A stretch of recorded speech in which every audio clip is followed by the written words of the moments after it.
1997 Brazil France football മത്സരം ഏറ്റവും നിർണായകമായ നിമിഷം. ബ്രസീലിന് വളരെ ഇമ്പോർട്ടന്റ് ആയ ഒരു ഫ്രീ കിക്ക് ലഭിക്കുന്നു. ഫ്രീ കിക്ക് എടുക്കുന്നത് ബ്രസീലിന്റെ ഇതിഹാസ താരം റോബർട്ടോ കാർലോസ്.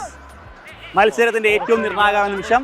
ഫ്രീ കിക്ക് തടയാൻ ഫ്രാൻസിന്റെ മുൻനിര പടയാളികൾ നിരന്നുനിന്നു. ഗോൾ പോസ്റ്റ് മുന്നിൽ ഒരു തരി സ്ഥലം പോലും ഇല്ലാതെ അവർ നിരന്നു നിൽക്കുകയാണ്. കാർലോസ് ഫ്രീ കിക്ക് എടുക്കാൻ വരുന്നു.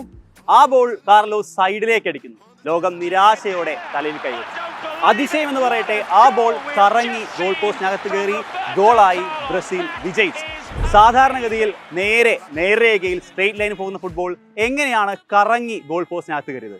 നമുക്കിതിന്റെ ഫിസിക്സ് നോക്കാം. സാധാരണ സ്ട്രെയിറ്റ് ആയി പോകുന്ന ഫുട്ബോൾ എല്ലാ പ്ലേയേഴ്സും അടിക്കുന്നത് സ്ട്രെയിറ്റ് ആയി പോകുന്നു, ബോൾ സ്ട്രെയിറ്റ്ലി പോകുന്നു. എന്നാൽ റോബർട്ടോ കാർലോസ് അടിച്ച ഷോട്ടിൽ ബോൾ പോയത് കറങ്ങിയാണ്, ബോൾ സ്പിൻ ചെയ്താണ് നീങ്ങിയത്. ഈ സ്പിന്നിങ് എഫക്റ്റ് ആണ് ബോളിന്റെ ഡയറക്ഷനിൽ വ്യത്യാസം ഉണ്ടാക്കിയത്. നമുക്ക് നോക്കാം. ബോൾ സ്പിൻ ചെയ്യുമ്പോൾ ഈ വശത്ത് ഫുട്ബോൾ അങ്ങോട്ട് കറങ്ങുന്നു, ഈ വശത്ത് ഫുട്ബോൾ ഇങ്ങോട്ട് കറങ്ങുന്നു.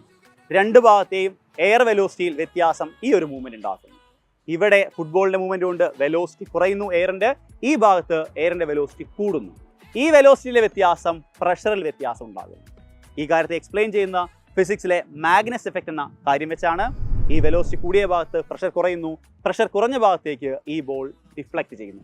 ഈ ഡിഫ്ലക്ഷനാണ് ഫുട്ബോളിനെ ഗോൾ പോസ്റ്റിനകത്തേക്ക് നയിച്ചത്. ഈ കാര്യം എക്സ്പ്ലെയിൻ ചെയ്യുന്നത് ഫിസിക്സിലെ ബെർണോളിസ് പ്രിൻസിപ്പിൾ എന്ന അടിപൊളി തിയറം വെച്ചാണ്. നമുക്ക് വീണ്ടും ഇതുപോലെ ഇൻട്രസ്റ്റിംഗ് വീഡിയോസ് കാണാം. താങ്ക്